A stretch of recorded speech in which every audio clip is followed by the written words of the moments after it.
নিয়ে কি বলবেন? বিধায়ক কি উন্নয়ন করেছে ওনাকে বলবেন, যে নিশ্চিতভাবে আমি আপনার টিভিকেও চ্যালেঞ্জ করে বলছি, উনি যদি কোনোদিন বসতে চান, আমাদের এই ফ্রেমে যতগুলো আসছে যে কোনো একজন নেতৃত্ব থাকবেন যে খানাকুলে তৃণমূল কংগ্রেস 11 বছরে কি উন্নয়ন করেছেন, আর উনি এই 4 বছরে বিধায়ক তহবিল সহ ওনার কেন্দ্রীয় নেতৃত্ব সহ কি করেছেন খতিয়ান নিয়ে বসতে বলবেন, ন্যাংটো করে বাড়ি পাঠিয়ে দেবো নিশ্চিতভাবে। আজ আপনাদের কি কর্মসূচি ছিল? পোল 1 অঞ্চল তৃণমূল কংগ্রেসের বিভিন্ন বুথের কর্মকর্তাদেরকে নিয়ে আজকে আমাদের নির্বাচনী কর্মী সভা ছিল। তো বিশেষ করে আমরা দেখতে পাচ্ছি যে আরামবাগ লোকসভার সাংসদ অপরূপা পোদ্দার, তিনি ভোটে টিকিট না পাওয়ার জন্য তিনি বলছেন যে টাকার অভাবে আমি নির্বাচনে লড়তে পারিনি। দ্বিতীয়ত ওনার মুখ থেকে শোনা যাচ্ছে যে বিশেষ করে দেখতে পাচ্ছি নির্বাচন ঘোষণা হওয়ার পর থেকে তিনাকে দেখতে পাওয়া যাচ্ছে না। এ বিষয়ে কি বলবেন? উনি আমাদের আজও সাংসদ আছেন। নিশ্চিতভাবে আমরা ব্লক লেভেলে রাজনীতি করি, জেলা লেভেলে করি। সাংসদ তিনি পার্লামেন্টারি ব্যাপার, রাজ্যের ব্যাপার, ওটা রাজ্যের কোনো নেতার সঙ্গে জিজ্ঞাসা করাটাই ভালো হবে, কারণ আমার এ ক্ষমতা নেই আমি একজন সাংসদ সম্বন্ধে কোনো মন্তব্য করি।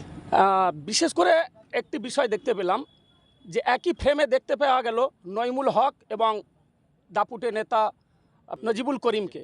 কি বলবেন এ বিষয়ে? দেখুন, আমাদের রাজ্যের নেতা ববিদা, আমাদের রাজ্যের নেতা, উনি মিটিং ডেকেছিলেন হরিপালে। নিশ্চিতভাবে আমিও তৃণমূল কংগ্রেসের কর্মী, আর আপনি যার নাম বললেন উনিও তৃণমূল কংগ্রেসের কর্মী। অর্থাৎ একটা মিটিংয়ে তৃণমূল কংগ্রেসের কর্মীরা তো যাবেই, এটা তো এমন কিছু ব্যাপার নয় যে একটা তৃণমূল কংগ্রেসের মিটিংয়ে যেখানে রাজ্যের মন্ত্রী এবং আমাদের রাজ্যের কোর কমিটির সদস্য ববি হাকিম আসছেন, তিনি ডাকছেন, সেখানে রাঙা অভিজিৎ বাগ থাকবে না, বা রাঙা হায়দার আলী থাকবে না, বা রাঙা সন্দীপ বর থাকবে না, বা রাঙা দীপেন মাইতি থাকবে না, এটা হতে পারে না। তো সেখানে সমস্ত কর্মীরাই যাবে। তাহলে কি এখানে গোষ্ঠীদ্বন্দ্ব মিটানি বলে মনে করছেন?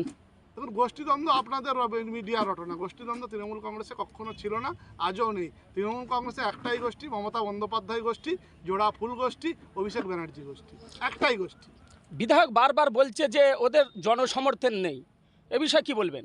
দেখুন, কার জনসমর্থন আছে আর কার নেই, এই 20 তারিখ ভোট আর 4 তারিখ তার কাউন্টিং, নিশ্চিতভাবে প্রমাণ হয়ে যাবে যে খানাকুলের মানুষ কার সঙ্গে আছে। বিধায়ক আরেকটা প্রশ্ন বারবার করছে যে আমরা যেভাবে উন্নয়ন করেছি আমাদের সাথে মানুষ রয়েছে, ওনার উন্নয়ন নিয়ে কি বলবেন? বিধায়ক কি উন্নয়ন করেছে ওনাকে বলবেন, যে নিশ্চিতভাবে আমি আপনার টিভিকেও চ্যালেঞ্জ করে বলছি, উনি যদি কোনোদিন বসতে চান, আমাদের এই ফ্রেমে যতগুলো আসছে যে কোনো একজন নেতৃত্ব থাকবেন যে খানাকুলে তৃণমূল কংগ্রেস 11 বছরে কি উন্নয়ন করেছেন, আর উনি এই 4 বছরে বিধায়ক তহবিল সহ ওনার কেন্দ্রীয় নেতৃত্ব সহ কি করেছেন খতিয়ান নিয়ে বসতে বলবেন, ন্যাংটো করে বাড়ি পাঠিয়ে দেবো নিশ্চিতভাবে। কাউকে ব্যক্তিগত আক্রমণ কখনো করব না, খালি উন্নয়নের অস্ত্র নিয়েই উনি নেকেট হয়ে যাবেন। ধন্যবাদ।